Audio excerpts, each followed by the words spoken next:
प्रभु ने हमें जो है इन प्रार्थनाओं में काफी बल और सामर्थ्य दिया है। ఈ ప్రార్థనలో దేవుడు మాకు ఎంతగానో బలమును సామర్థ్యాన్ని మాకు కలుగజేసి ఉన్నాడు।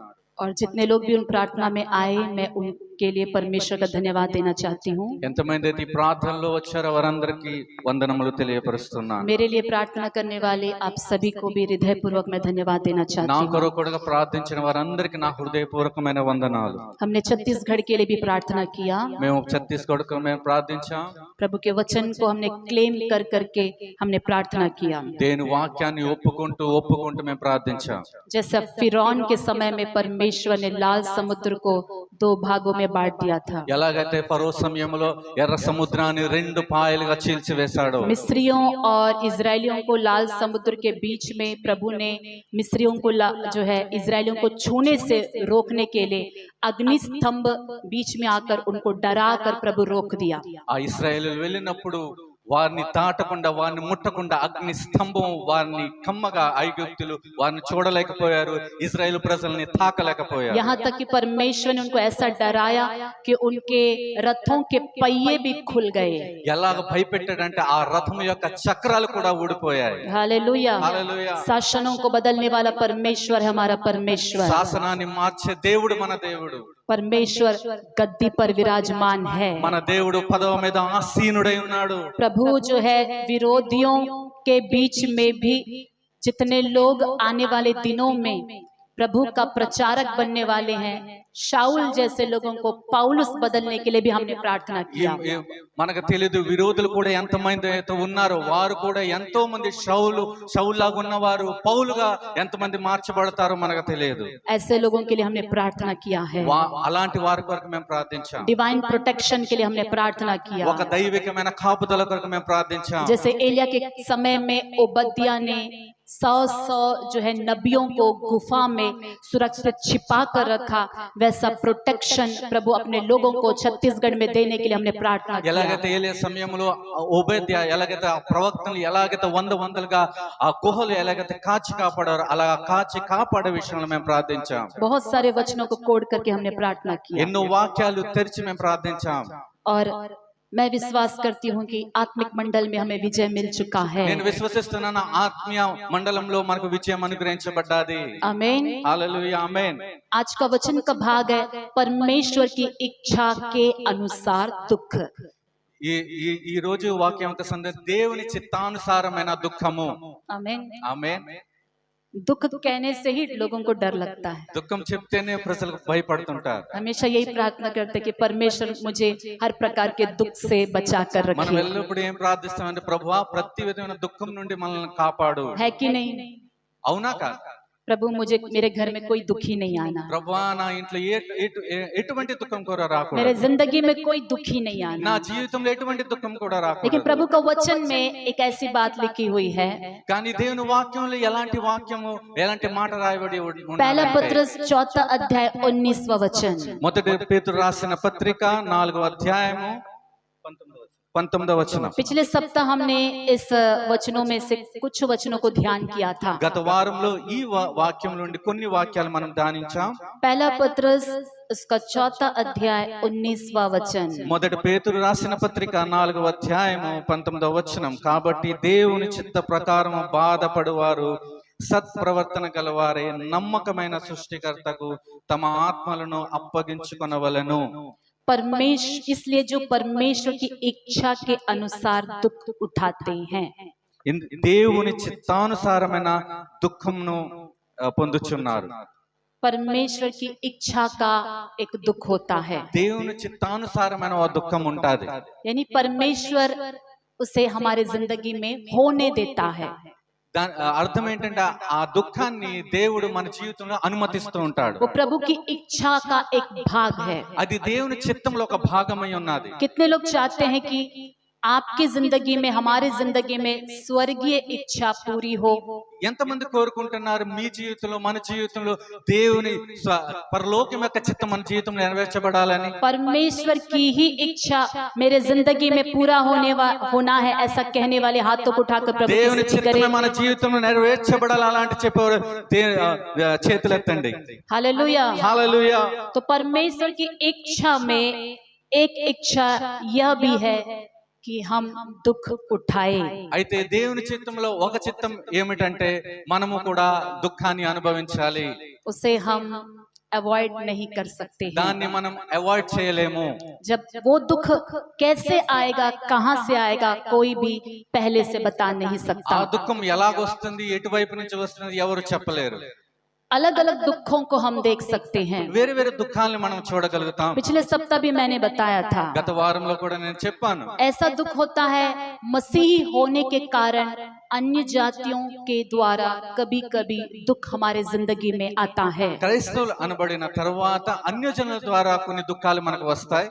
ये प्रभु की इच्छा का दुख है। ఇది దేవుని చిత్తానుసారమైన దుఃఖం. कुछ दुख अपने परिवार के अंदर में ही आता है, ये भी परमेश्वर की इच्छा का दुख है। కొన్ని దుఃఖాలు మన కుటుంబంలో నుంచి వస్తాయి, ఇది కూడా దేవుని చిత్తమే. कुछ मित्रों के द्वारा आता है, वो भी प्रभु की इच्छा है। కొన్ని స్నేహితుల ద్వారా వస్తాయి, అది కూడా దేవుని చిత్తమే. कुछ रिश्तेदारों के द्वारा आता है, वो भी परमेश्वर की इच्छा है। కొన్ని బంధువుల ద్వారా వస్తాయి, అది కూడా దేవుని చిత్తమే. कुछ पड़ोसियों के द्वारा आता है, वो भी प्रभु की इच्छा है। కొన్ని పొరుగు వారి ద్వారా వస్తాయి, అది కూడా దేవుని చిత్తమే. कुछ विश्वासियों के द्वारा आता है, वो भी प्रभु की इच्छा है। కొన్ని విశ్వాసుల ద్వారా కలుగుతాయి, అది కూడా దేవుని చిత్తమే. कुछ पवित्र लोगों के द्वारा आता है, वो भी प्रभु की इच्छा है। కొన్ని పరిశుద్ధుల ద్వారా కలుగుతాయి, అది కూడా దేవుని చిత్తమే. कुछ हमारे प्रेम करने वालों के द्वारा आता है, वो भी प्रभु की इच्छा है। కొన్ని మనల్ని ప్రేమించిన వారి ద్వారా మనకు దుఃఖం వస్తాయి, అది కూడా దేవుని చిత్తమే. माता पिताओं को बच्चों के द्वारा कभी कभी आता है, वो भी प्रभु की इच्छा है। తల్లిదండ్రులకు పిల్లల ద్వారా దుఃఖం వస్తుంది, అది కూడా దేవుని చిత్తమే. बच्चों को माता पिता के द्वारा आ सकता है, वो भी प्रभु की इच्छा में हो सकता है। పిల్లలకు తల్లిదండ్రుల ద్వారా కూడా దుఃఖం వస్తుంది, అది కూడా దేవుని చిత్తమై ఉండవచ్చు. पति को पत्नी के द्वारा, पत्नी को पति के द्वारा आता है, ये भी प्रभु की इच्छा हो सकती है। భర్తకు భార్య ద్వారా, భార్యకు భర్త ద్వారా కూడా వస్తుంది, అది కూడా దేవుని చిత్తమై. परमेश्वर कभी कभी अनुमति देता है। దేవుడు అప్పుడప్పుడు అనుమతిస్తూ ఉంటాడు. बाइबल में यूसुफ की जिंदगी को यदि हम देखें, బైబిల్లో యోసేపు జీవితంలో మనం చూస్తే यूसुफ के भाइयों ने यूसुफ को गड्ढे में डाल दिया, वो प्रभु की इच्छा थी। యోసేపు అన్నదమ్ములు ఆ వాటిని గుంటలో పడవేశారు, అది దేవుని చిత్తమే. यूसुफ का गड्ढे में डालना परमेश्वर की क्या है, बोलिएगा, इच्छा है। ఆ యోసేపు ఆ గుంటలో పడటం ఏమని చెప్పండి, అది దేవుని చిత్తము. अगर उस वक्त गड्ढे में ना डालते तो कुछ और भाई थे, तैयार थे यूसुफ को मार डालने के लिए। ఒకవేళ ఆ గుంటలో పడవేయకపోతే కొన్ని అన్నదమ్ములు అన్నలు ఉన్నారు, వారిని చంపడానికి కూడా సిద్ధమై ఉన్నారు. यूसुफ को मिस्र देश में बेच डालना परमेश्वर की इच्छा का हिस्सा था। యోసేపును ఐగుప్తులో అమ్మివేయటం కూడా దేవుని చిత్తంలో ఒక భాగం. यदि बेचने के लिए 2-3 भाई आगे नहीं आते तो गड्ढे में ही पड़ा पड़ा वो मर जाता। అది అమ్మే విషయంలో ఇద్దరు ముగ్గురు అన్నలు రాపోతే ఆ గుంటలోనే యోసేపు పడి ఉండేవాడు, पड़ी చచ్చిపోయి ఉండేవాడు, गिर कर मर जाता। गिरकर मर ही जाता। हालेलुया। हालेलुया। पोतीफर के घर में दास का काम करना भी परमेश्वर की इच्छा का हिस्सा था। ఆ పోతిఫరు ఇంట్లో దాసత్వం గల పని చేయటం కూడా దేవుని చిత్తమై ఉంది. दास के काम करते करते वहां पर घर का अधिकारी बन जाना भी परमेश्वर की इच्छा ఆ था। దాసుడిగా పని చేస్తూ చేస్తూ ఆ ఇంటిపై అధికారిగా మార్చివేయబడటం అది కూడా దేవుని చిత్తమే. फिर उनकी पत्नी, पोतीफर की पत्नी के द्वारा वो निंदा आना भी, वो दुख, वो निंदा परमेश्वर के प्लान का हिस्सा था। ఆ పోతిఫరు యొక్క భార్య ద్వారా యోసేపు మీద నిందలు, దుఃఖము, శ్రమ రావటం కూడా అది కూడా దేవుని చిత్తంలో ఒక భాగం. अधिकारी बनने के बाद क्यों निंदा? ఒక అధికారిగా మార్చబడిన తర్వాత ఎందుకు నిందలు? दास की तरह रहकर यदि निंदा आता तो, దాసుడుగా ఉన్నప్పుడు నిందలు వస్తే, दास लोगों को जिस जेल खाने में डालते हैं वहां पर डाला जाता यूसुफ को। దాసులు ఏ అది చెరసాల్లో చెరసాల్లో వేసి ఉండేవారు, ఆ చెరసాల్లో వేయబడేవాడు. लेकिन अधिकारी बनने के बाद जो समस्या उसकी जिंदगी में आई, కానీ అధికారిగా ఉన్న తర్వాత ఏదైతే సమస్య వచ్చిందో, इस वजह से पोतीफर ने राजा के कर्मचारी अधिकारियों को जिस जेल में डालते हैं वहां पर यूसुफ को बंदी बनाया। కానీ అధికారిగా ఉన్న పదవి మూలంగా ఏదైతే రాజుల యొక్క కర్మచారులు ఎక్కడైతే బందీ గృహంలో ఉంటారో అలాంటి చెరసాల్లో యూసుఫ్ వేయబడ్డాడు. परमेश्वर की वो भी इच्छा थी। అది కూడా దేవుని చిత్తమే। हालेलुया। हालेलुया। वहां पर दूसरे अधिकारी कुछ सालों के बाद आएंगे, परमेश्वर को पहले से पता था। అక్కడ నుంచి కొంతమంది అధికారులు వస్తారని దేవునికి ముందే తెలుసు. आमेन। ఆమేన్. सब कुछ परमेश्वर की इच्छा के अनुसार यूसुफ के जिंदगी में दुख के ऊपर दुख आ रहा था। అన్నీ దేవుని చిత్తానుసారంగా యోసేపు మీద దుఃఖం మీద దుఃఖం, దుఃఖం మీద దుఃఖం వచ్చింది. कभी ऐसा लगा उसको पोतीफर के घर में अधिकारी बनने के बाद मेरा सारा दुख परमेश्वर ने दूर कर दिया है। ఒకప్పుడు అలాగ అనిపించింది ఏంటంటే నేను పోతీఫర్ గృహంలో అధికారిగా మార్చబడ్డానైతే నా దుఃఖం మళ్ళీ అంతా వెళ్ళిపోయిందని అనుకున్నాడు. जैसे उसने सोचा कि मेरे आशीष के दिन आ गए हैं। ఎలాగైతే అనుకున్నాడో నా ఆశీర్వాదం యొక్క దినాలు వచ్చాయని. एक बड़ा जो है कैरेक्टर के ऊपर दाग यूसुफ के ऊपर आ गया। ఒక పెద్ద క్యారెక్టర్ మీద ఒక కలంకము ఆయన మీద వచ్చి పడ్డది. जो पाप यूसुफ ने किया ही नहीं उस पाप का निंदा यूसुफ के ऊपर आ गया। ఏ కార్యమైతే యూసుఫ్ చేయలేదు ఆ పాపం యొక్క నింద ఆయన మీద వేయబడ్డది. आमीन। ఆమేన్. इसको बोलना आसान है, सहना आसान नहीं है। ఇది చెప్పడం సులువే గాని దీన్ని సహించడం అంత సులువు కాదు. जो पाप हमने किया ही नहीं वो पाप का धब्बा हमारे ऊपर लगे उसको सहना आसान नहीं ఏ है। పాపమాత్రమైన మనం చెయ్యనే లేదు ఆ పాపం యొక్క కలంకము మన మీద పడితే చాలా దుఃఖకరమైన जो విషయం. पाप के बारे में हम सोच भी नहीं सकते, उससे घृणा करते हैं, वो धब्बा हमारे ऊपर आना बहुत दुख की बात है। ఏ పాపం అయితే మనం చేయలేదు, ఏ పాపం కార్యమైతే మనం అసహించుకుంటున్నామో ఆ కలంకమే మన మీద పడితే చాలా బాధకరం. कोई कमजोर व्यक्ति होता तो कहता कि इस वक्त मर जाना मेरे लिए अच्छा है। ఒక బలహీనుడైన వ్యక్తి ఉంటే ఆ సమయంలో ఏమంటాడంటే ఈ సమయంలో నేను చచ్చిపోతేనే బాగుండేది. लेकिन यूसुफ को किसने मिस्र देश में बल दिया? కానీ యూసుఫ్ ని ఐగుప్తులో ఎవరు బలపరిచారు? किसने उसे एनकरेज किया? ఎవరు ఆయన ప్రోత్సహించారు? कौन सा मसीही भाई वहां पर था? ఎక్కడ క్రైస్తవుడు సహోదరుడు ఉన్నాడు ఆయన? कहां पर प्रभु का व्यक्ति वहां पर था? ఎక్కడ ప్రభు యొక్క వ్యక్తి ఆయన ప్రక్కన ఉన్నాడు? कौन सा पास्टर वहां पर था? ఏ పాస్టర్ అక్కడ ఉన్నాడు? कौन सा बाइबल उसके पास था? ఏ బైబిల్ అతని దగ్గర ఉంది? लेकिन उसका परमेश्वर का विश्वास उसके मन के अंदर, उसके आत्मा के अंदर जो प्रभु का विश्वास था उसी ने यूसुफ को खड़ा रखा। కానీ దేవుని మీద ఉన్న విశ్వాసము ఆయన మనసులో ఆయన ఆత్మలో ఇమిడి ఉంది. ఆ విశ్వాసమే ఆ నమ్మకమే నడిపించింది యూసుఫ్ని. उसने जो दर्शन देखा था, जो स्वप्न देखा था, वह विश्वास उसके अंदर था। ఏదైతే దర్శనం చూసాడో, ఏదైతే కల చూసాడో ఆ నెరవేర్చబడితేనే ఆ విశ్వాసం అతనిలో ఉంది.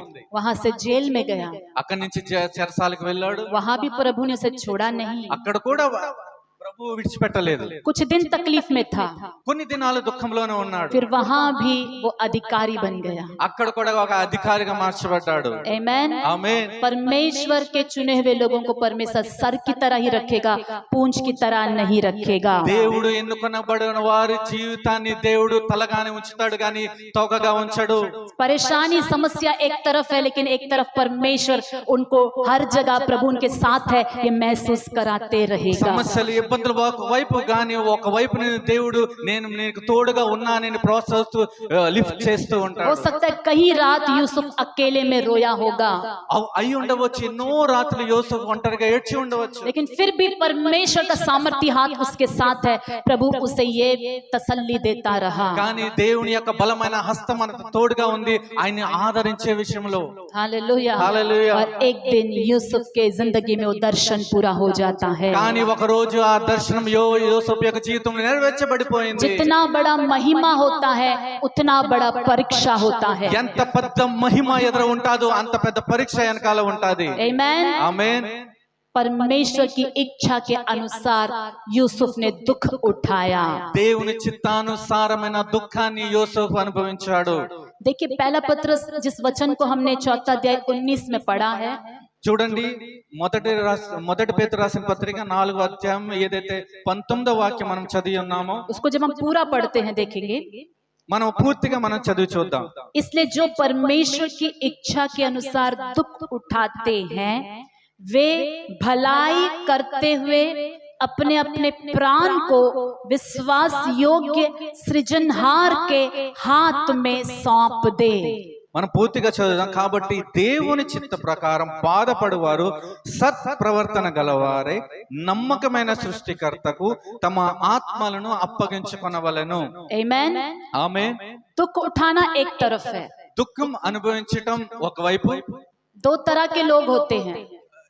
రెండు రకాల ప్రజలు ఉంటారు. परमेश्वर की इच्छा के अनुसार दुख हर एक की जिंदगी में आता है। దేవుని చిత్తానుసారమైన దుఃఖం ప్రతి ఒక్కరి జీవితంలో వస్తాది। कुछ लोग दुख आने की वजह से परमेश्वर से दूर हो जाते हैं। కొంతమంది దుఃఖం రావటం వలన దేవునికి దూరం అయిపోతారు। कुछ लोग कड़वाहट अंदर रख लेते हैं। కొంతమంది ఆ చేదుని హృదయంలో ఉంచుకుంటారు। जिस व्यक्ति के वजह से दुख आया उस व्यक्ति के लिए कड़वाहट रख लेते हैं। ఏ వ్యక్తి ద్వారా దుఃఖం వచ్చిందో ఆ వ్యక్తి విషయమే ఆ చేదుని హృదయంలో ఉంచుకుంటారు, దాచిపెట్టుకుంటారు। और सोचते हैं कि और दोबारा मैं इनका भलाई नहीं करूंगा। అప్పుడు తర్వాత వాళ్ళు అనుకుంటారు నేను మరి వీళ్ళకి నేను మేలు చేయను, उनका ही नहीं और किसी का भलाई नहीं करूंगा। ఆయనకే కాదు ఇంక ఎవరికి కూడా నేను మేలు చేయను। वो दुख उनके हृदय को कठोर बना देता है, ఆ దుఃఖం ఆ హృదయాన్ని చాలా కఠోరంగా చేస్తుంది, कड़वा कर देता है। ఏకదం చేదుగా చేసి వేస్తుంది। बातें भी कड़वाहट से निकलने ఆ लगती మాటలు हैं, కూడా చేదుకరమైన మాటలు వస్తాయి, तलवार जैसी बातें निकलने लगती ఖడ్గం हैं, లాంటి మాటలు వస్తాయి, दूसरों को मारने और काटने की तरह बातें निकलती ఇతరులకి हैं। కొట్టేవారుగా కోసేవారుగా వస్తాయి। आप देखे होंगे जंगल में घायल शेर से बड़ा खतरनाक और कुछ नहीं होता। మనం చూస్తాం అడవిలో ఒక గాయపడిన సింహం అంటే భయంకరమైనది ఎటువంటి జంతువు ఉండదు। घायल अवस्था में प्रोटेक्ट करने के लिए जानवर खूंखार बन जाते हैं। అది గాయపడిన ఆ జంతువు కాపాడుకోవాలని చాలా భయంకరంగా క్రూరంగా ఉంటుంది। लेकिन बाइबल एक सत्य को हमें सिखाती है, కానీ బైబిల్ ఒక సత్యాన్ని మనకు నేర్పుతుంది। इसलिए जो परमेश्वर की इच्छा के अनुसार दुख उठाते हैं ఎవరైతే దేవుని చిత్తానుసారమైన దుఃఖాన్ని అనుభవిస్తారో वे भलाई करते हुए, వారు సత్ప్రవర్తన చేస్తూ हालेलुया, మేలులు చేస్తూ, एक तरफ दुख है जिंदगी में, ఒకవైపు దుఃఖం ఉంది జీవితంలో, आंसू है जिंदगी में, కన్నీరు ఉంది జీవితంలో, भलाई करना ना छोड़े। కానీ మేలు చేయటం విడిచిపెట్టలేదు। आमेन। ఆమేన్। सिर्फ दुख महिमा को लेकर नहीं आएगी, కేవలం దుఃఖమే మహిమను తీసుకుని రాదు। दुख सहकर कड़वे बन जाएंगे तो महिमा नहीं आएगी। ఒకవేళ దుఃఖం అనుభవించిన తర్వాత చేదుకరంగా మారిపోతే మహిమ రాదు। दुख सहते हुए भलाई निकल कर आना है। దుఃఖం అనుభవిస్తూ మేలు చేయాలి। ये कैसे संभव है? ఇది ఎలాగా సాధ్యం? वो दुख हमारे स्वयं को, अहंकार को पूरी तरह तोड़ना है। ఆ దుఃఖము మన అహంకారాన్ని గర్వాన్ని విరగదీయాలి, हमें दीन बनाना है, మనల్ని దీనులుగా చేయాలి। परमेश्वर के सामने पूरी तरह से हम अपने आप को सरेंडर कर लेना है దేవుని సమ్ముఖంలో పరిపూర్ణంగా అప్పగించుకోవాలి। और ये नहीं भूलना है कि परमेश्वर के क्लेश में हम भी भागीदार हो रहे हैं। ఒక మాట మర్చిపోకూడదు, దేవుని యొక్క ప్రభు యొక్క శ్రమలో కూడా మనము కూడా పాలి భాగస్థులమై ఉన్నాము। आमेन। ఆమేన్। उस वक्त यीशु को याद करना है कि यीशु क्लेश के समय में क्या करे। అప్పుడు మన ప్రభువుని జ్ఞాపకం చేసుకోవాలి, స్మరించుకోవాలి। ఆ శ్రమ సమయంలో ప్రభు ఏం చేశాడు? हमारे जिंदगी के हर परिस्थिति में किसी को देखना है तो यीशु से कंपेयर करके उन अगर प्रभु होता तो क्या करते। మన జీవితంలో ఏదైనా దుఃఖం వస్తే మనము ప్రభువును చూడాలి, ప్రభు ఆయనే చూస్తూ మనము ఏం చేయాలి అని కంపేర్ చేయాలి। యేసు ప్రభు ఈ పరిస్థితుల్లో ఉంటే, నా ప్లేస్ లో యేసు ప్రభు ఉంటే ఆయన ఏం చేస్తారు అని ఆలోచించాలి। यीशु मसीह अगर मेरे जगह होते इस क्लेश के समय में तो यीशु मसीह क्या करते? हे पिता, ये क्या कर रहे हैं, ये नहीं जानते, इनको क्षमा करिए। తండ్రి వీరేం చేస్తున్నారో వీరు తెలియదు, వీరిని క్షమించండి। मैं एक बात पूछती हूँ, నేను ఒక మాట అడుగుతాను, क्या उनको नहीं पता था कि वो क्या कर रहे हैं? వారికి తెలియదా వాళ్ళు ఏం చేస్తున్నారు? जो यीशु के ऊपर थूक रहे थे, निंदा कर रहे थे, गालियां दे रहे थे, मार रहे थे, क्या उनको नहीं पता कि जो कर रहे हैं वो क्या कर रहे हैं? వారికి తెలియదా? యేసు ప్రభు మీద కొట్టుచున్నప్పుడు, ఉమ్ము వేస్తున్నప్పుడు, తిడుతున్నప్పుడు, ఆయన గారపరుచుతున్నప్పుడు వారికి తెలియటం లేదా వారు ఏం చేస్తున్నారో? मैं आपको दो बातें बताऊंगी। నేను మీకు రెండు విషయాలు చెప్తాను। क्या उनको पता है और क्या उनको नहीं पता। ఏది వారికి తెలుసు, ఏంటి వారికి తెలియదు। एक व्यक्ति को मारने से दर्द होगा, उनको पता है। ఒక వ్యక్తిని కొడితే బాధ కలుగుతుంది, నొప్పి కలుగుతుందని వారికి తెలుసు। एक व्यक्ति को घायल करने से, निंदा करने से उनको दर्द होगा, उनको पता है। ఒక వ్యక్తిని బాధపరిచినప్పుడు, గాయపరిచినప్పుడు ఆ వ్యక్తి బాధపడతాడు, నొప్పి అనుభవిస్తాడని తెలుసు। काटने से खून आएगा, मालूम है। కోస్తే రక్తం వస్తుందని తెలుసు, भयंकर मारने से मर जाएगा पता है, చాలా గట్టిగా కొడితే చనిపోతాడని కూడా తెలుసు. लेकिन जो वो कर रहे हैं परमेश्वर की दृष्टि में वो गलत है, वो उनको नहीं पता. కానీ ఏదైతే చేస్తున్నారో అది దేవుని దృష్టిలో అది తప్పని అది వారికి తెలియలేదు. हालेलुया. హల్లెలూయా. वो समझ रहे थे कि वो परमेश्वर की इच्छा को पूरा कर रहे हैं. వారు ఏమనుకున్నారంటే వారు దేవుని చిత్తాన్ని నెరవేరుస్తున్నారని. यहूदी का जो नियम है, यहूदियों का जो कानून है बाइबल का, उसके अनुसार कोई व्यक्ति अपने आप को परमेश्वर के तुल्य बताता है तो यहूदी उनको पथराव करके मार सकते हैं. యూదుల విషయంలో, వారి కట్టడ విషయంలో, వారి విధుల విషయంలో, వారి క్రమంలో ఏ వ్యక్తి అయితే తన్ను తాను దేవుడని చెప్పుకుంటే వారు రాలేరు, ఆ వ్యక్తిని చంపేసేవారు. यीशु मसीह ने अपने आप को पिता से एक ठहराया. ఎందుకంటే అప్పుడు యేసు ప్రభు వారు నేను కూడా తండ్రితో సమానమని ఆయన చెప్పాడు. मैं और पिता एक हूँ, मैं पिता की ओर से आया हूँ, मैं पिता के पास जा रहा हूँ, यीशु मसीह ने कहा. నేను తండ్రి ఒకటై ఉన్నాము, నేను తండ్రి యొద్ద నుండి పంపబడ్డాను, నేను తండ్రి యొద్దకు వెళ్ళుచున్నానని చెప్పాడు. ये सच्चाई उनको नहीं पता था, इसलिए उन्होंने यीशु को मारा और यीशु को घायल किया, निंदा किया. ఈ సత్యం వారికి తెలియబడలేదు, అందుకే వారు కొట్టారు, ఆయన గాయపరిచారు. आमेन. ఆమేన్. तो यीशु मसीह ने वहां पर कहा, हे पिता, ये नहीं जानते कि ये क्या कर रहे हैं, इसलिए उनको क्षमा करो. అందుకే ప్రభు అన్నారు, తండ్రి వీరు ఏం చేయుచున్నారో వీరికి తెలియదు, అందుకే వారిని క్షమించమని ప్రభు కోరాడు. अभी आप कहेंगे कि मेरा पति जानकर मुझे टॉर्चर करता है, ఇప్పుడు మీరు అంటారు నా ఆ భర్తకు తెలిసి కూడా నన్ను టార్చర్ చేస్తున్నారు, मेरी पत्नी को मालूम होकर मुझे सताती है, నా భార్యకి తెలిసి కూడా నన్ను విసిగిస్తుందని, मेरे बच्चों को सब कुछ मालूम है फिर भी मुझे सताते हैं, పిల్లలకి అన్ని తెలుసుగానే నన్ను విసిగిస్తున్నారు, मेरे रिश्तेदारों को सब कुछ मालूम होकर वो ऐसा करते हैं. నా బంధువులకి నా విషయం అన్ని తెలుసు అయినని ఇలాగ చేస్తున్నారు నా విషయంలో. चाहे लोग जानकर कहे करे या चाहे ना जानकर करे, तब भी अगर यीशु मसीह वहां होते तो क्या करते? क्षमा करते. వారు తెలిసి చేసిన తెలియక చేసిన ఆ సమయంలో ప్రభువు ఏం చేసేవారు? ప్రభు ఆ సమయంలో క్షమించేవారు. వారు भलाई करते हुए अपने अपने प्राण को विश्वास योग्य सृजनहार के हाथ में सौंप दे. మేలులు చేస్తూ సత్ప్రవర్తన గలవారు నమ్మకమైన సృష్టికర్తకు ఆత్మలను అప్పగించుకొనండి. 19 वचन का लास्ट लाइन में देखिए, भलाई करते हुए अपने अपने प्राण को परमेश्वर के हाथ में सौंप दो. ఆఖరి వాక్యాన్ని చూడండి, సత్ప్రవర్తన గలవారే నమ్మకమైన సృష్టికర్తకు తమ ఆత్మలను అప్పగించుకొనాలను. हालेलुया. హల్లెలూయా. भलाई भी करना है, साथ में अपने जिंदगी को किसको सौंप देना है? परमेश्वर को सौंप देना है. మేలులు కూడా చేయాలి, మన జీవితాన్ని ఎవరికి అప్పగించుకోవాలి? దేవునికి అప్పగించుకోవాలి. ये प्रैक्टिकल लाइफ है ये वचन. ఇదే ప్రాక్టికల్ లైఫ్ ఈ వాక్యం ద్వారా. अगर हम क्लेश उठाते हैं, ఒకవేళ మనం శ్రమలు అనుభవిస్తే, दुख उठाते हैं, మనం దుఃఖం అనుభవిస్తుంటే और वो परमेश्वर की इच्छा का ही दुख है, అది దేవుని చిత్తానుసారమైన దుఃఖమే. लेकिन हम जब रिएक्ट करते हैं तो कड़वा निकल कर आ रहा है, కానీ మనం రియాక్ట్ చేసినప్పుడు మన చేదు వస్తుంది, वो दुख वेस्ट हो गया. ఆ దుఃఖం మాత్రం వేస్ట్ అయిపోతుంది. जितना आप रोए थे उसका कुछ प्रतिफल नहीं मिलेगा. ఎంతైతే ఏడ్చారో దానికి ఎటువంటి ప్రతిఫలం అనుగ్రహించబడదు. बहुत सहता है बोलकर आप रोने से भी, हम इतना सहने से भी, प्रभु मेरे को इसका प्रतिफल क्यों नहीं दिया? वेस्ट हो गया. నేను ఎంతో సహిస్తున్నాను, ఎంతో బాధపడుతున్నాను, ఎంతో సహిస్తున్నాను, ఎంత ఏడ్చినాను, అదంతా వేస్ట్ అయిపోతుంది. आप जहाँ पर नौकरी करते हैं, మీరు ఎక్కడైతే ఉద్యోగం చేస్తున్నారో आपके बॉस कभी कभी आपको सताएंगे, మీ బాస్ ఎప్పుడైతే మిమ్మల్ని హింసిస్తాడో आपका लिमिट क्रॉस हो जाएगा सहन शक्ति का.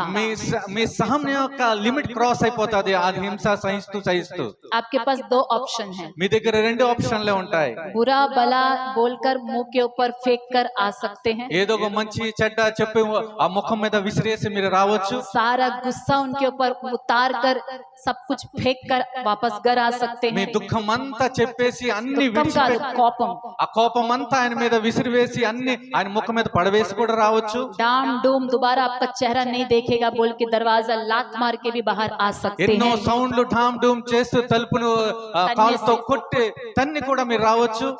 दूसरा और एक काम कर सकते हैं. ఇంకోటి కూడా మీరు పని చేయవచ్చు. जो पहला काम करे उसमें परमेश्वर को महिमा मिलने वाली नहीं है। ఏదైతే మొదట ఆ కార్యం చేశారో ఆ విషయంలో దేవునికి ఎటువంటి మహిమ అనుగ్రహించబడదు. 2-3 दिन तक आपका टेम्पर भी हाई में ही रहेगा। 2-3 రోజులు కూడా మీ టెంపర్ చాలా హైలోనే ఉంటది. ऑफिसर घर में नहीं है, उनसे भी ऑफिसर घर में है की तरह अब बक बक करते ही रहेंगे। ఆఫీసర్ ఇంటికి రాకపోయినా ఆఫీసర్ పెద్ద ఏదో ఇంటికి వచ్చినట్టు కూడా మీరు నోటితో చాలా మాట్లాడతారు. वो गुस्सा आप अपने बर्तन के ऊपर निकालेंगे, वो गुस्सा अपने बच्चों के ऊपर निकालेंगे, पति है तो पति के ऊपर निकालेंगे, पत्नी है तो पत्नी के ऊपर निकालेंगे, खाना के ऊपर निकालेंगे, हर चीज के ऊपर निकालेंगे। ఆ కోపం మీద ఆ కొండల మీద చూపిస్తారు, భార్య మీద చూపిస్తారు, పిల్లల మీద చూపిస్తారు, ఆ భోజనం మీద కూడా మీరు చూపిస్తారు. कुछ लोग अपने मोबाइल के ऊपर निकालेंगे, टीवी के ऊपर निकालेंगे, कुछ लोग कुछ सामान तोड़ के भी निकालेंगे। కొంతమంది ఆ కోపం మొబైల్ మీద టీవీ మీద కొన్ని వస్తువులు పగలగొట్టి కూడా కోపాన్ని చూపిస్తారు. 2-3 दिन छुट्टी मारेंगे, 2-3 दिन क्या करना है समझ में नहीं आएगा, बीपी बढ़ाएंगे, नींद नहीं आएगा, सब कुछ बहुत भयानक रहेगा। 2-3 రోజులు అక్కడే ఉంటారు, ఎక్కడ వెళ్ళరు, కానీ తన బీపీని హై చేసుకుంటారు. ఏం చేయాలో అర్థం కాదు, అన్ని అస్తవ్యస్తం అయిపోతారు. परमेश्वर देखकर क्या सोचना है? ప్రభు చేసి ఏమనుకోవాలి?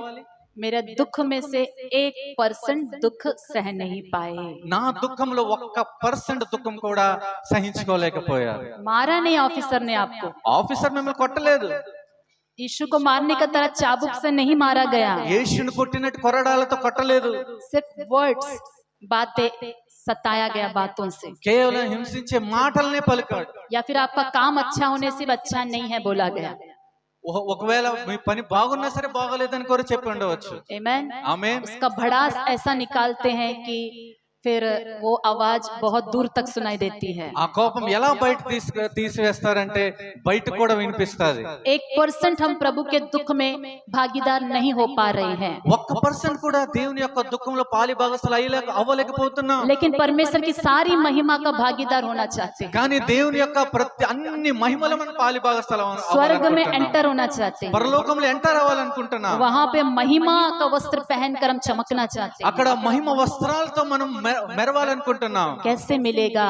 ఎలాగా అనుగ్రహించబడతాది? दुख नहीं सहने से परमेश्वर की महिमा के भागीदार हम कैसे होंगे? మనం దుఃఖం అనుభవించకపోతే దేవుని యొక్క మహిమలో ఎలాగా మన పాలి భాగస్థులు అవుతాం? प्रभु का वचन कहता है कि जब अग्नि रूपी दुख हमें परखने के लिए आता है, यदि हम सह लेंगे, దేవుని వాక్యం సెలవిస్తుంది, అగ్ని వంటి సమస్యలు మనకు ఎదురొచ్చినప్పుడు దాన్ని సహించుకుంటే, भलाई बुराई के बदले यदि हम भलाई करते रहेंगे, కీడుకు ప్రతిగా మేలు చేస్తూ ఉంటే, परमेश्वर को अपना जिंदगी को और समर्पण कर लेंगे, దేవుని విషయంలో దేవునికి ఇంకాను అప్పగించుకుంటే, हमारे अंदर से अच्छे अच्छे गुण, जिसे इंग्लिश में कैरेक्टर कहते हैं, वो निकल कर మన आएगी। జీవితంలో ఉండి మంచి మంచి గుణాలు, క్యారెక్టర్లు బయటకు వస్తాయి. वो किसके स्वभाव रहेंगे? यीशु मसीह का स्वभाव निकल कर आएगा। అది ఎలాంటి స్వభావంగా ఉంటది? అది ప్రభు యొక్క స్వభావంలో మార్పు చెందుతాయి. मुंह के ऊपर डांटा गया है, ముఖం మీద తిట్టారు, it's okay sir. Okay sir. प्यार से, दीनता से क्या बोला? Okay sir. ప్రేమతో, ఎంతో దీనత్వంతో ఓకే సార్, अगली बार बेहतर करने का कोशिश करूंगी, ఇంకను నేను మంచిగా చేయాలనుకుంటాను, अगली बार ऐसा गलती नहीं होगा। మరలా వచ్చే సమయాన్ని ఇలాంటి తప్పు చేయాలని నేను కోరటం లేదు. हमारा ईगो हर्ट हो सकता है, మన ఈగో హర్ట్ అయ్యి ఉండవచ్చు, लेकिन ऐसा करने से కానీ ఇలాగ చేస్తే, जिस व्यक्ति ने कभी यीशु को देखा ही नहीं, ఏ వ్యక్తి అయితే ఎప్పుడు యేసును చూడలేదో वो यीशु को कहां पर देखेंगे? ఆయన యేసుని ఎక్కడ చూస్తాడు? बाइबल अन्य जातियों के लिए नहीं है, బైబిల్ అన్య జనుల కొరకు కాదు, मसीही लोगों के लिए है। క్రైస్తవుల కొరకే. अन्य जातियों के घरों में बाइबल नहीं है, అన్య జనుల గృహంలో బైబిల్ లేదు, वचन खोलकर वो नहीं पढ़ेंगे, వారు వాక్యం తెరిచి చదవరు, हम वचन खोलकर पढ़ते हैं। మనం వాక్యం తెరిచి చదువుతుంటాం. अन्य जाति क्या पढ़ सकते हैं? అన్య జనులు ఏమి చదువుతారు? हमारे जिंदगी को पढ़ सकते మన हैं। జీవితాన్ని చదువుతారు. मेरे इतने टॉर्चर के बाद ये व्यक्ति कैसे इतना कोमल उत्तर दे सकता है? ఈ వ్యక్తిని ఎంత టార్చర్ చేసిన తర్వాత ఎంత మృదువైన జవాబు ఇవ్వగలుగుతున్నాడు? ये तो इनका यीशु ही कर सकता है। ఇదైతే యేసుయే చేయగలడు. हो सकता है 1 या 2 बार उनको नहीं पता चला हो, అయి ఉండవచ్చు, ఒక్కసారి రెండు సార్లు ఆయనకు తెలియపరచబడకపోవచ్చు. लेकिन हमारे अच्छे चाल चलन के वजह से हम जगत में ज्योति के समान अन्य जातियों के बीच में चमकने वाले కానీ बनेंगे। మన మంచి నడవడిక ద్వారా ఈ లోకంలో జ్యోతుల వలె మెరిసిపోతూ ఉంటాం. हालेलुया। హల్లెలూయా. वैसे ही पारिवारिक जिंदगी में भी అలాగే కుటుంబం యొక్క జీవితంలో కూడా बहुत मुश्किल है। చాలా కష్టం. हमारा ईगो मर जाना है, మన ఈగో చచ్చిపోవాలి. हमारा स्वयं मैं मर जाना है, మన స్వార్థం నేను నేను నేను అనేది చచ్చిపోవాలి. जीरो बन जाना है। శూన్యమైపోవాలి. सब कुछ मेहनत करने के बाद भी प्रतिफल नहीं मिलने से भी जीरो बन जाना है। అన్ని నేను చేసిన తర్వాత కూడా నాకు ప్రతిఫలం అనుగ్రహించబడకపోతే అయినా నేను శూన్యమైపోవాలి. बहुत भलाई करने के बाद भी फिर भी भलाई के बदले बुराई आने पर भी दीन बन जाना है। ఎన్నో మేలులు చేసిన తర్వాత కూడా కీడు అనుభవిస్తే అయినను శూన్యమైపోవాలి. देखिए तीसरा अध्याय 17 वचन, చూడండి 3వ అధ్యాయము 17వ వాక్యము.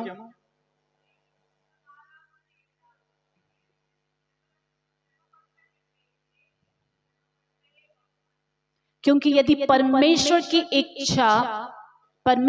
यही इच्छा हो कि तुम भलाई करने के कारण दुख उठाओ तो यह बुराई करने के कारण दुख उठाने से उत्तम है। దేవుని చిత్తం అలాగున్న ఎడల కీడు చేసి శ్రమ పడుట కంటే మేలు చేసి శ్రమ పడుటయే బహు మంచిది. अच्छा से समझने के लिए बता रही हूँ। చక్కగా అర్థం అవ్వాలని నేను చెప్తున్నాను. भलाई करने के बाद भी बुराई ही मिल रहा है। మేలు చేసిన తర్వాత కూడా మీకు కీడే వస్తుంటుంది. वचन कहता है कि यदि परमेश्वर की यही इच्छा है कि हम भलाई करने के बाद, हेल्प करने के बाद, प्रेम करने के बाद, सहायता करने के बाद भी सामने से व्यक्ति हमारा बुरा ही कर रहा है, यदि प्रभु की यही इच्छा है तो ये उत्तम है उनकी दृष्टि में। దేవుడు వాక్యం ఏం చెప్తుందంటే మనం మేలు చేసాం అయినా కీడే వస్తుంది, మనకు దుఃఖమే వస్తుంది. మనం సహాయం చేసిన సహాయానికి ప్రతిగా కీడే వస్తుంది. అయితే ఏమంటున్నారంటే దేవుని వాక్యం ఇది మాత్రం ఈ దుఃఖము దేవుని చిత్తమే. ఆయన దేవుని దృష్టిలో ఉత్తమమైన, దేవుని దృష్టిలో చాలా ఉన్నతము, ఉత్తమము, బహు మంచిది. బహు మంచిది. హల్లెలూయా. ఆమేన్. చెప్పండి బహు మంచిది. బోలియేగా बहुत ही अच्छा है. బహు మంచిది, ఓహో భలే మంచిది, బహు మంచిది, ఓహో భలే మంచిది. ఏంటి బహు మంచిది, భలే మంచిది? क्या है? भला, अच्छा और बहुत अच्छा. बहुत बढ़िया है, बहुत उत्तम है. చాలా మంచిది, చాలా బాగుంది. प्रभु की दृष्टि में क्या बहुत बढ़िया है? దేవుని దృష్టిలో ఏది మంచిది?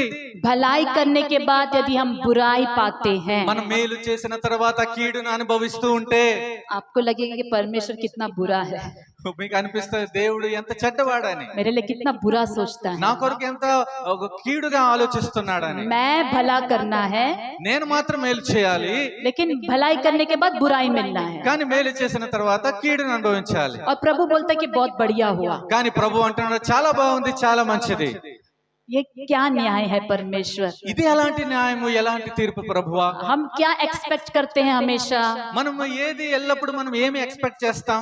और एक वचन लिखा है कि एक ग्लास पानी भी दे तो परमेश्वर प्रतिफल देगा, हमारा कुछ भी बाकी नहीं रखेगा, भूलेगा नहीं. మరో వాక్యంలో ఏం రాయబడింది? ఒక్క గ్లాసు మంచినీళ్ళు ఇస్తే దానికి ప్రతిఫలం ఎప్పుడు మీరు పోగొట్టుకున్నారని వాక్యం రాయబడి ఉంది. हालेलुया. హల్లెలూయా.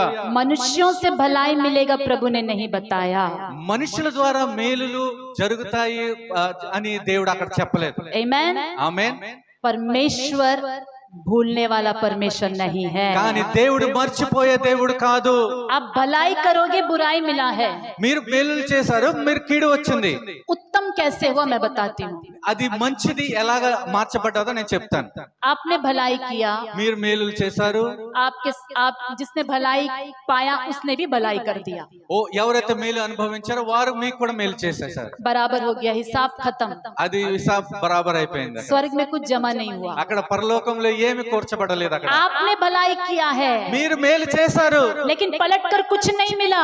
మీకు తిరిగి ఏమీ అనుగ్రహించబడలేదు. उल्टा बुराई ही हुआ है. కీడే వచ్చింది వాళ్ళకి. स्वर्ग में कुछ शेक हो गया। కానీ పరలోకంలో ఏదో కదల్చబడ్డాది. अब मेरी बेटी, अब मेरे बेटा का भलाई करने का समय आया है। ఇప్పుడు నా కుమారుడికి నా కుమార్తెకి మేలు చేసే సమయం వచ్చింది. भलाई कर करके इसने बुराई पाया है, अब इसकी महिमा करने का समय आया है। మేలు చేసి చేసి కీడు వచ్చింది, కానీ ఇప్పుడు ఈ సమయము మేలులు చేసే సమయం వచ్చింది. हालेलुया। హల్లెలూయా. पिछले सप्ताह मेरे पिताजी मुर्देकई के बारे में मुझे याद दिला रहे थे। గత వారంలో నా తండ్రి మొర్దెకై కొరకు ఒక విషయాన్ని నా జ్ఞాపకం చేయించారు. मुझे बहुत अच्छा लगा। నాకు చాలా బాగా అనిపించింది. मुर्देकई जो है दरबार में एक द्वारपाल की तरह, चौकी की तरह राजा का महल में काम कर रहा था। అక్కడ మొర్దెకై ఆ ద్వార పాలకుడుగా ఆ రాజమహల్ లో పనిచేసేవాడు. क्षयर्स राजा। तो उस वक्त जो है एक बार ऐसा होता है, मुर्देकई को एक घटना आंखों से वो देखता है। ఆ సమయంలో మొర్దెకై ఒక సంఘటన తన కన్నుల ద్వారా చూశాడు. कुछ लोग जो है राजा को कैसे मर्डर करना है सीक्रेट प्लान बनाते हैं। కొంతమంది రాజుని ఎలాగ హత్య చేయాలో సీక్రెట్ గా వారు ప్లాన్ చేశారు. और ये प्लान जो है मुर्देकई को पता चल गया। ఈ ప్లాన్ మొర్దెకైకి తెలియపరచబడ్డాది. तब मुर्देकई इस विषय को राजा तक पहुंचाता है। అప్పుడు మొర్దెకై ఈ విషయాన్ని రాజు వరకు తెలియజేశాడు. ये एक रिस्क वाला काम है। ఇది చాలా రిస్క్ వంటి పని. सीक्रेट से कोई किसी को मर्डर करने का प्लान बना रहा है। ఎవరో సీక్రెట్ గా హత్య చేయాలని ప్లాన్ చేశారు. आपने चुपके से देख लिया। మీరు దాక్కుని మీరు చూశారు.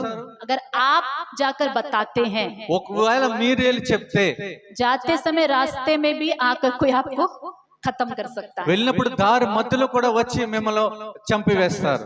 या फिर जो है बाद में भी कुछ बुरा हो सकता है। లేకపోతే తర్వాత కూడా ఏదైనా కీడు సంభవించవచ్చు. लेकिन ये मुर्देकई अपने राजा के लिए वफादार था। కానీ ఆ రాజు విషయంలో చాలా యథార్థవంతుడు, नम्रकమైన व्यक्ति, बहुत ईमानदार था राजा के विषय में. और उसने ये बात राजा तक पहुंचा दी। अब ఆ విషయాన్ని రాజు వరకు తెలియజేశాడు. इसके बदले में राजा ने मुर्देकई को कुछ भी भलाई नहीं किया। దానికి బదులుగా రాజు మొర్దెకైకి ఎటువంటి మేలు చేయలేదు. मेरे पिताजी और मेरा जब डिस्कशन चल रहा था, हमने बात किया कि हो सकता है कि राजा ने हामान को बोला हो कि मुर्देकई को इसके बदले में कुछ दे दो। మేము డిస్కషన్ చేసాము, అయి ఉండవచ్చు రాజు హామానికి చెప్పి ఉండవచ్చు మొర్దెకై ఏదైనా మేలు చేయమని. उसको एक जो है सोने का अंगूठी उसको दे दो गिफ्ट में, तिजोरी में से निकाल कर कुछ जेवर दे दो, कहा भी हो सकता है। ఏదైనా బంగారం ఉంగరం ఉండవచ్చు, ఒక హారం ఇచ్చేయమని చెప్పి ఉండవచ్చు రాజు. जरूर कहा भी होगा, అవును నిశ్చయంగా చెప్పి ఉండవచ్చు. क्योंकि वो राजा बहुत ही नेक दिल का व्यक्ति था। ఆ రాజు చాలా మంచి రాజు. लेकिन हामान ने मुर्देकई को देने के बदले कुछ अपने जेब में डाल लिया होगा। కానీ హామాను మొర్దెకైకి ఇచ్చే బదులుగా తన జేబులో వేసి ఉంటాడు. और वो मर्डर का प्लान का हेड हामान भी हो सकता है। ఆ మర్డర్ యొక్క ప్లాన్ లో హెడ్ కూడా హామాను కూడా అయి ఉండవచ్చు. दुष्ट था वो, ఎందుకంటే వాడు దుష్టుడు. तो मुर्देकई ने भलाई किया, भलाई के बदले उसे कुछ भी नहीं मिला। కానీ మొర్దెకై మేలు చేశాడు, కానీ మేలుకు ప్రతిగా ఎటువంటి ప్రతిఫలం అతనికి దొరకలేదు. डिस्करेज हुआ होगा। డిస్కరేజ్ అయి ఉండవచ్చు. आप उस जगह पर होते तो మీరు ఆ స్థలంలో అయి ఉండి मैंने इतना रिस्क लेके जान पर खेल के राजा तक ये बात पहुंचाया। నేను ఇంత రిస్క్ తీసుకొని ప్రాణాపాయంలో కూడా పక్కన పెట్టి నేను రాజుకి విషయాన్ని తెలియజేశాను. मैंने सोचा कि मुझे कल प्रमोशन मिल जाएगा। నేను అనుకున్నాను రేపు నాకు ప్రమోషన్ దొరుకుతుందని. इतना मेहनत किया, मैंने सोचा सैलरी में इंक्रीमेंट हो जाएगा। ఎంత కష్టపడ్డా నా సాలరీలో ఇంక్రిమెంట్ దొరుకుతుందని. कुछ भी नहीं हुआ। ఏమీ దొరకలేదు. अगली बार से मैं कुछ भी नहीं कहूंगा। మళ్ళీ ఇంకొకసారి నేనేమి చేయను. मरने से मरने दो राजा। చనిపోతే చనిపోని రాజుని. इतना स्वार्थी है ये राजा। ఎంత స్వార్థపరుడు. मुर्देकई ने ऐसा नहीं सोचा। కానీ మొర్దెకై ఇలాగా ఆలోచించలేదు. वो अपना ड्यूटी वफादारी से निभाते रहा। తన పనిని నమ్మకంగా చేస్తూనే ఉన్నాడు. लेकिन एक दिन राजा को रात में नींद नहीं आया। కానీ ఒక రోజు రాజుకు నిద్ర పట్టలేదు. आमीन। ఆమేన్. राजा सोने की कोशिश कर रहे, नींद नहीं आ रहा है। రాజా పడుకోవాలి అనుకున్నాడు కానీ నిద్ర పట్టలేదు. क्यों मुझे नींद नहीं आ रहा है, राजा सोच रहा है। ఎందుకు నాకు నిద్ర రావటం లేదని రాజు ఆలోచిస్తూ ఉన్నాడు. क्या मैंने किसी का कुछ बुरा किया है, నేను ఎవరికి ఏదైనా కీడు చేశానా, या किसी का भलाई करने से मैं चूक गया हूँ क्या। నేను ఎవరికో మేలు చేసే విషయంలో నేను తప్పిపోయానా. राजा इस सोच में था। రాజు ఇలాంటి ఆలోచనలో ఉన్నాడు. देखिएगा, हम में से कई लोगों को कभी कभी रात में नींद नहीं आता है। చూడండి, మనలో కూడా చాలా మందికి ఒక్కొక్క రాత్రి మనకు నిద్ర రాదు. नींद नहीं आने वाले कम रहेंगे, नींद आने वाले ज्यादा लोग रहेंगे हमारे चर्च में। నిద్ర రాకపోయిన వాళ్ళు తక్కువ మంది ఉంటారు, నిద్ర వచ్చే వాళ్ళు చాలా ఎక్కువ మంది ఉంటారు మన अभी సంఘంలో. भी टाइम दो तो अभी यहीं के यहीं सोने वाले लोग भी यहाँ पर रहेंगे। ఇప్పుడు సమయం ఇచ్చి వేయండి, ఇప్పుడు కూడా పడుకునే వాళ్ళు చాలా మంది ఉంటారు. एक एक झपकी बीच बीच में लेने वाले लोग भी हमारे बीच में हैं। ఒక్కొక్క కునుకు వేసేవారు కూడా మన మధ్యలో ఉన్నారు. हालेलुया। హల్లెలూయా. उनके बारे में मैं नहीं बता रही हूँ। వారి గురించి నేను చెప్పటం లేదు. नींद तो 24 आवर्स गिफ्ट है उनका। నిద్ర అయితే వారికి 24 గంటల వాళ్ళకి బహుమానం. लेकिन ऐसे एक सर्टेन एज में जो है नींद थोड़ा कम होता है। కానీ ఒక వయసు వచ్చిన తర్వాత నిద్ర కొంచెం తగ్గిపోతుంది. जवान लोगों से बिल्कुल संबंधित नहीं है ये बातें। కానీ యవనస్తులకి ఈ విషయానికి ఎటువంటి సంబంధం లేదు. बिस्तर में गिरे तो उठाना बहुत मुश्किल है। ఎందుకంటే పడక మీద వేసిన తర్వాత వాళ్ళని లేపడమే చాలా కష్టం. बाल्टी भर पानी डालने से भी कुछ लोग नहीं उठेंगे। అది ఆ బాల్టీతో నీళ్లు వేసిన తర్వాత కూడా లేగలేరు. कुछ लोगों के लिए कहावत है, भूकंप आने से भी ये नहीं उठेगा। ఆ కొద్ది సామెత కూడా ఉంది, భూకంపం వచ్చిన తర్వాత కూడా వాళ్ళు లేగలేరు. सुनामी आने से भी ये नहीं उठेगी। సునామీ వచ్చిన తర్వాత వాళ్ళు లేగరు. कुछ भी हो जाए, नींद मुख्य है, उठाया नहीं जा सकता। ఏది జరిగినా నిద్ర మాత్రం చాలా ఇంపార్టెంట్, దానికంటే అధికం ఏం లేదు. एक दूसरे को पकड़ कर बोले तुम ही है बोल रहे हैं। ఒకరు పట్టుకుని చెప్తున్నా నీవే నీవే అని. हालेलुया। హల్లెలూయా. ओके, जवानी में अच्छे से सोएंगे, बुढ़ापा में नींद कम होगा। యవనంలో మనం మంచిగా పడుకుంటే వృద్ధాప్యంలో నిద్ర తక్కువ అవుతుంది. ठीक है। तो अब इस राजा को वो दिन रात नींद नहीं आया। అయితే ఆ రాజుకి ఆ రాత్రి నిద్ర రాలేదు. ये सोचने लगा कि मैंने कहाँ गड़बड़ किया है। ఆలోచిస్తున్నాను, ఎక్కడ నేను గలిబిలి చేశాను. अगर रात को मुझे नींद नहीं आता है तो ఒకవేళ నాకు నిద్ర రావటం లేదంటే రాత్రి मैं भी कभी कभी सोचती हूँ नींद क्यों नहीं आ रहा है। నేను కూడా అనుకుంటాను నిద్ర ఎందుకు రావటం లేదని. कभी कभी थॉट आएगा शायद किसी को प्रार्थना की आवश्यकता है। అప్పుడప్పుడు ఆలోచన వస్తుంది, ఎవరికో ప్రార్థన అవసరం ఉందేమో. कभी याद आएगा, अरे मैंने रात को खाना नहीं खाया है। ఒక్కొక్కసారి రాత్రి జ్ఞాపకం వస్తే ఓహో రాత్రి నేను భోజనం చేయలేదు. नहीं खाने से भी रात को कभी कभी नींद नहीं आता है। భోజనం చేయకపోతే కూడా అప్పుడప్పుడు రాత్రి నిద్ర రాదు. अलग अलग कारण होते हैं। వేరే వేరే కారణాలు ఉంటాయి. लेकिन इस राजा का ईमानदारी देखिए, मैंने किसके साथ बुराई कर दिया, किसको मैंने भलाई नहीं किया। కానీ ఈ రాజు యొక్క నమ్మకాన్ని, విశ్వాసాన్ని, యథార్థాన్ని చూడండి, నేను ఎవరికి కీడు చేశాను, ఎవరికి ఏం చేయలేదని ఆలోచన. तब वो जो है पुस्तकों को मंगवाता है, पुस्तकों को मंगवाता है। పుస్తకాల్ని జ్ఞాపకార్థమైన పుస్తకాల్ని రప్పించాడు, కొన్ని గ్రంథాలని వారుకున్న. तो मेरे डैडी ने बताया कि वो ग्रंथ जो है सेम बेडरूम में तो नहीं होगा। ఆ గ్రంథాల పుస్తకాలు మాత్రం ఆ బెడ్రూమ్ లో మాత్రం అయి ఉండకూడదు. उसका सेपरेट एक रूम रहा होगा, దానికి ఒక సెపరేట్ రూమ్ మాత్రం ఉండి ఉండవచ్చు. और फिर उसने चौकीदार को किसी को बोला होगा कि वो ग्रंथ के रूम में जाने वाले लोगों को बुला के लाओ। ఆ కాపలాదారుని పిలిచి ఆ రూమ్ లకు వెళ్ళే వారిని పిలువనంపు.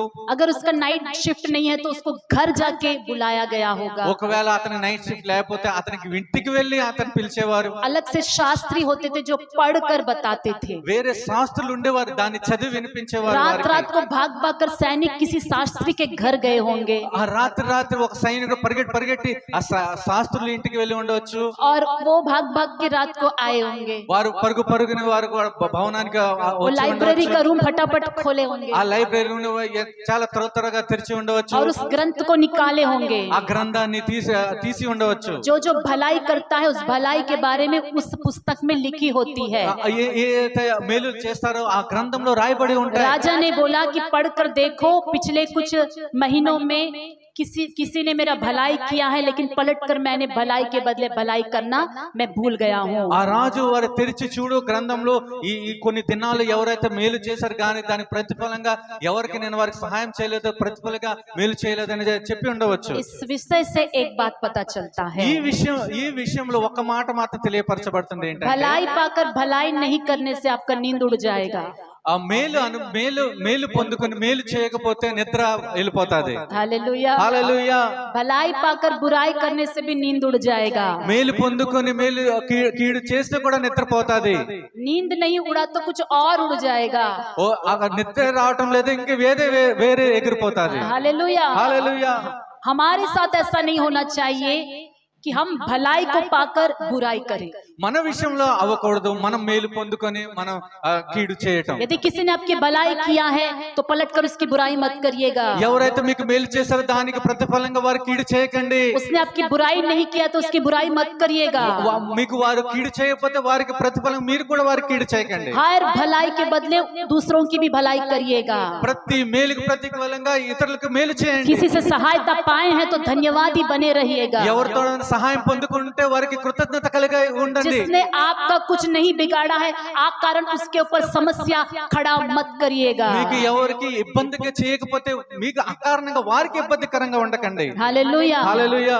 अब राजा पढ़वाता है। ఇప్పుడు రాజా చదివించుకుంటున్నాడు. वहां पर लिखा हुआ है कि फलाना तारीख को मुर्देकै नामक एक द्वारपाल ने राजा को जो है ऐसी सूचना, गुप्त सूचना देकर राजा की जान बचाई। అక్కడ రాయబడి ఉంది, పలానా డేట్ నా ముర్దెకై వచ్చి ద్వారపాలకుడు వచ్చి రహస్యంగా జరిగే సంఘటన గురించి రాజుకు తెలియపరచాడు. राजा का जान बचाया गया। రాజు యొక్క ప్రాణాన్ని తప్పించాడు. राजा ने बोला कि उस व्यक्ति को उस भलाई के बदले क्या दिया गया। రాజు చెప్తున్నాడు, ఆ వ్యక్తికి మేలుకు ప్రతిగా ఏమిచ్చారు? अगल बगल में जो लोग थे उनको पता है, राजा उसे कुछ भी नहीं दिया गया। ఆ పక్కన ఉన్న వారికి అందరికి తెలుసు రాజు వారికి ఏమి ఇవ్వలేదు. तो राजा इस बारे में सोच ही रहा था। రాజు విషయంలో ఆలోచిస్తూనే ఉన్నాడు. इतने में ये घटना रात से लेकर सुबह हो गई। అంతలో ఈ సంఘటన రాత్రి నుంచి పగలైపోయింది. क्योंकि उस सैनिकों को भेजकर, शास्त्रियों को मंगाकर ये सब कुछ करने में सवेरा होने लगा। ఎందుకంటే ఈ విషయాన్ని జరిగిస్తూ సైనికుని పంపించటం, గ్రంథాన్ని తీసుకుని రావటం, శాస్త్రుల ద్వారా చదివించుకోవటం, ఇవన్నీ కార్యంలో పగలైపోయింది. वहां से एक व्यक्ति आ रहा है राजा से मिलने के लिए। ఇంకో వైపు నుంచి ఒక వ్యక్తి వస్తున్నాడు రాజాని కలుసుకోవటానికి. उसने जस्ट थोड़े ही दिन पहले एक बड़ा सा जो है फांसी का फंदा बनवाया। కొన్ని దినాల ముందే ఆ వ్యక్తి ఒక ఉరిని తయారు చేసి ఉంచాడు. और अपने घर में अपने पत्नी को बोलता है कि मैं अभी जा रहा हूँ, राजा के सामने मुर्देके के बारे में कंप्लेंट करूंगा और इसी फांसी में उसे लटकवा दूंगा। వెళ్తూ తన భార్యతో చెప్తున్నాడు, నేను వెళ్తున్నాను, ఆ పలానా మూర్తికై విషయంలో నేను కంప్లైంట్ ఇస్తాను, ఆ మూర్తికైని ఈ ఊరిలోనే వేలాడదీస్తానని. वहां से मुर्देके का नुकसान करने वाला व्यक्ति आ रहा है। అక్కడ నుంచి ముర్దెకైని నాశనం చేయడానికి, నష్టపరచడానికి వస్తున్నాడు. यहाँ से राजा मुर्देके को क्या भलाई करना है ये सोचकर जो है वो तैयार था। ఇక్కడి నుంచి ముర్దెకైకి ఏం మేలు చేయాలని అటువంటి ఆలోచనలో ఉన్నాడు. देखिएगा, जो परमेश्वर के लोग होते हैं, दूसरों की भलाई चाहते हैं, उनके साथ लेट हो सकता है, भलाई ही होगा। కానీ చూడండి, ఎవరైతే ఇతరులకు మేలు చేస్తారో దానికి ప్రతిఫలం లేట్ అవ్వ ఉండొచ్చు, కానీ మేలు మాత్రం జరుగుతుంది. कितने भी लोग हमारे विरोध में हथियार को रच ले, वो सफल नहीं होगा। ఎంత మందైనా మనకు విరోధంగా ఆయుధాలు ఎత్తినా అది మన విషయంలో సఫలం అవ్వదు. कोई भी हस्बैंड वाइफ हो, कोई भी अधिकारी हो, वो कोई भी व्यक्ति हो, हमारे विरोध में बैठकर प्लान बना रहा है हमारे नाश का, वो सफल नहीं होगा। ఏ వ్యక్తి అయినా, ఏ భార్య భర్తలని, ఏ అధికారి అయినా మనకు విరోధంగా ఏ ప్లాన్ వేసినా అది మన విషయంలో సఫలపరచబడదు. उसके लिए हमें अधिकारी होने की आवश्यकता नहीं है। ఆ విషయంలో మనం కూడా ఒక అధికారిగా ఉండాలనే విషయం కాదు అక్కడ. हमें कोई राजा की सिफारिश की भी जरूरत नहीं है। మనకు ఒక రాజు యొక్క సిఫారిష్ కూడా మనకు అవసరం లేదు. हमारा जो है बड़ा पहचान होने की जरूरत नहीं है। మనకు కూడా పెద్ద గుర్తింపు కూడా అక్కడ అవసరం లేదు. एक ऑर्डिनरी डोर कीपर था मुर्देकै। మొర్దెకై ఒక ఆర్డినరీ ఒక ద్వార పాలకుడు అక్కడ మొర్దెకై. Hallelujah hallelujah. सामने से शत्रु आ रहा है, ఎదుటి నుండి ఒక విరోధి వస్తున్నాడు. उसके मुंह खोलने से पहले राजा ने बोला कि कौन है बाहर पर्दा के बाहर। అక్కడ అతను నోరు తెరిచే ముందు అంటున్నాడు ఆ పరదా వెనకల ఎవరని. तो किसी ने बोला कि हामान खड़ा है, ఎవరు అన్నారు అక్కడ హామాన్ నుంచి हामान को बुला लाओ, హామాను పిలువనంపించండి. क्योंकि हामान राजा का मंत्री था। ఎందుకంటే హామాను రాజు యొక్క మంత్రి. राजा ने पूछा कि जिसकी प्रतिष्ठा राजा करना चाहे उसके साथ क्या क्या करना चाहिए, हामान मुझे थोड़ा आइडिया दो। అప్పుడు హామాను చెప్తున్నాడు ఎవరిని हामान కాదు, రాజు హామాన్తో చెప్తున్నాడు. రాజు హామాన్తో చెప్తున్నాడు ఏ వ్యక్తిని అయితే మనం ప్రతిష్ఠించాలి గౌరవించాలో ఆ విషయంలో ఏమేమి చేయాలో హామాను నాకు చెప్పు అని రాజు చెప్తున్నాడు. हामान ने सोचा मेरे अलावा राजा किसकी प्रतिष्ठा करना चाहेगा। హామాను అనుకున్నాడు నాకు తప్ప ఎవరు రాజు గౌరవించాలి ప్రతిష్ఠిత చేయాలనుకుంటాడు. ये सेल्फिश नेचर हमारे अंदर कभी नहीं होना ఈ चाहिए। సెల్ఫిష్ ఈ స్వార్థమైన నేచర్ మన స్వభావం ఎప్పుడు ఉండకూడదు మనలో. भले ही हम हामान जैसे लोग नहीं हैं, మనము హామాన్ లాంటి మనుషులం కాదు కానీ फिर भी అయినను परमेश्वर हमें ऊंचा उठाते उठाते इस स्थान पे नहीं पहुंचना कि मेरे अलावा और कौन है। దేవుడు మనల్ని ఉన్నతంగా పెంచుతూ ఉన్నప్పుడు ఇలాంటి రాకూడదు. నేను తప్ప ఎవరున్నారు వారికని. यदि मैं नहीं रहा तो और कौन है। ఇలాంటి అహంభావం నేను లేకపోతే ఇంకెవరు ఉంటారు. मुझे ही लिफ्ट किया जाएगा, నన్నే లిఫ్ట్ చేస్తారు, मैं ही लायक हूँ। నేను యోగ్యుడను. उतना घमंड भी अच्छा नहीं है। అంత గర్వం కూడా మంచిది కాదు. नाश से पहले घमंड चलता है। నాశనానికి ముందు గర్వం నడుస్తుంది. हालेलुया। హల్లెలూయా. और महिमा से पहले विनम्रता चलती है। और महिमाకు ముందు వినయం నడుస్తుంది. अब मुर्दे के अंदर विनम्रता थी, మొర్దెకైలో వినయం ఉంది, हामान के अंदर घमंड था। హామాన్లో గర్వం ఉంది. हामान ने सोच लिया, హామాన్ అనుకుంటాడు अपना उसको जो बनने की इच्छा थी पूरा उगल दिया उसने। హామాను ఏదైతే అవ్వాలనుకున్నాడో అన్ని అక్కడ కక్కి వేశాడు. అక్కడ उस व्यक्ति को राजा के रथ में बैठाया जाए, ఆ వ్యక్తిని రాజు యొక్క రథంలో కూర్చోబెట్టాలి, राजा का वस्त्र पहनाया రాజు जाए, యొక్క వస్త్రాలు ధరించాలి, राजा का अंगूठी लगाया రాజు जाए। యొక్క ఉంగరంను వేయాలి. मतलब हामान के अंदर क्या है, राजा के बराबर होना है, मुझे ही राजा बन, नेक्स्ट రాజా मैं ही हूँ। అయితే ఇలాంటి విషయంలో హామాన్ ఏమనుకుంటున్నాడు, నేను రాజు యొక్క సమానంగా ఉండాలి, నెక్స్ట్ ఈ రాజు తర్వాత నేనే రాజు అయి ఉండాలని. कैसे भी राजा को मर्डर कर देना है, एस्तेर रानी से शादी कर लेना है, राजा बन जाना, ये बुरा सोच उसके अंदर था। ఎలాగైనా రాజును చంపివేయాలి, ఎస్తేర్ రాణిని వివాహం చేసుకోవాలి, నేను రాజు యొక్క పదవిలో నేను కూర్చోవాలి, मौका ఇలాంటి मिलते ही ఆలోచన. बोलते हैं मौका में छक्का मारो, अपॉर्चुनिटी मिलते ही पूरा दिल खोल के अपनी मूर्ता की सारी बातें उसने बता ఇక్కడ दी। అవకాశం దొరికింది, అవకాశం దొరికిన వెంటనే ఎలాగైనా దాన్ని పట్టేయాలి అని ఒక స్వభావం. और उसने सब कुछ उगल दिया అన్ని అక్కడ చెప్పేశాడు. कक्के सर। तब राजा ने बोला जो कुछ तूने बोला है, అప్పుడు రాజు అంటున్నాడు ఏదేదైతే నీవు అన్నావో एक भी बात चूके बिना सब कुछ वैसा ही उस द्वारपाल जो बाहर बैठा है चौकी में, उस मुर्दे के साथ करो और फुर्ती से करो, कुछ भी कमी नहीं होना। ఏదైతే చెప్పా ఆ ఒక్క విషయంలో కూడా తప్పిపోకుండా అక్కడ ఎవరైతే నుంచున్నారో మొర్దెకై ద్వారపాలకుడి విషయంలో అన్ని చేయమన్నాడు. हालेलुया। హల్లెలూయా. अगर राजा उस दिन मुर्देकई को उस भलाई के बदले कुछ दे देता, ये महिमा नहीं मिलती।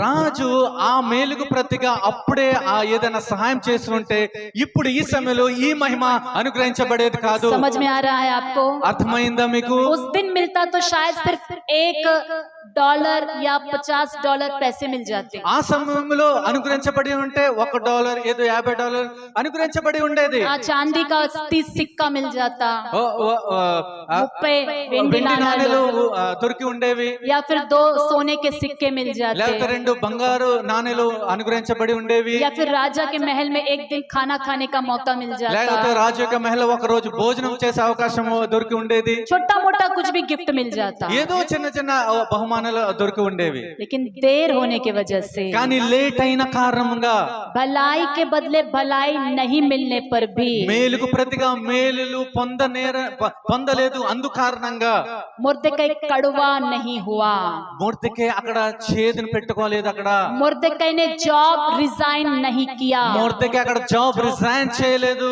मुर्दकै ईमानदारी को नहीं छोड़ा, మొర్దెకై ఆ నమ్మకాన్ని విడిచిపెట్టలేదు. परमेश्वर के ऊपर उसने कुड़कुड़ाया नहीं, దేని విషయంలో సనుకు కొనలేదు. राजा के ऊपर नहीं कुड़कुड़ाया, రాజు మీద కూడా సనుకోలేదు. हालेलुया। హల్లెలూయా. परमेश्वर ने उसे भलाई के बदले बड़ा भलाई उसके जिंदगी में किया। దేవుడు ఆ మేలుకు ప్రతిగా గొప్ప పెద్ద మేలును ఆ వ్యక్తికి అనుగ్రహించాడు. मैं ये इसलिए मैं आपको बता रही हूँ, నేను ఎందుకు ఈ విషయాన్ని మీతో చెప్తున్నాను? जिस जगह पर आप काम करते, चाहे घर हो बाहर हो, जहाँ कहीं भलाई के बदले भलाई नहीं आ रहा है, कड़वाहट मत रखिएगा। నేను ఎందుకు చెప్తున్నానండి, మీరు ఎక్కడైతే పని చేస్తున్నారో, ఎక్కడైతే ఉంటున్నారో, ఎక్కడైతే నివాసం ఉంటున్నారో, మీరు మేలు చేస్తే దానికి ప్రతిఫలంగా ఏది కీడు మీరు మాత్రం చేయకండి, దానికి ప్రతి చేదు మాత్రం ఉంచుకోకండి. परमेश्वर अपने समय में आपको लिफ्ट करेगा। దేవుడు తన సమయంలో మేము లిఫ్ట్ చేస్తాడు. कड़वे लोगों को प्रभु लिफ्ट नहीं कर सकता है, ఆ చేదు ఉంచుకునే వారు జీవితాన్ని దేవుడు ఎన్నడూ లిఫ్ట్ చేయడు. बुरा भला बोल देने वालों को प्रभु लिफ्ट नहीं कर सकता। మంచి చెడ్డలు చెప్పే వారి విషయంలో దేవుడు ఎటువంటి మేలులు जो చేయడు. सह लेते हैं ఎవరైతే సహించుకుంటారో, और भलाई करते रहते हैं, మేలులు చేస్తూ ఉంటారో, यीशु का स्वभाव दिखाते हैं, ప్రభు యొక్క స్వభావాన్ని చూపిస్తారో, सही समय पर సరైన సమయంలో जो दीन बने रहता है, ఎవరైతే దీనులుగా ఉంటారో, परमेश्वर उसे ऊंचा करता है। దేవుడు వారిని లిఫ్ట్ చేస్తాడు, పైకెత్తుతాడు. हमें ऊंचा करने वाला मनुष्य नहीं है, परमेश्वर है। మనల్ని ఉన్నతంగా పైకెత్తేవాడు మనుషులు కాదు, దేవుడే. हमारी टेस्टमनी अच्छा फैलाने वाला मनुष्य नहीं, परमेश्वर है। మన సాక్ష్యాన్ని విస్తరింపచేయవాడు మనుషులు కాదు, దేవుడే.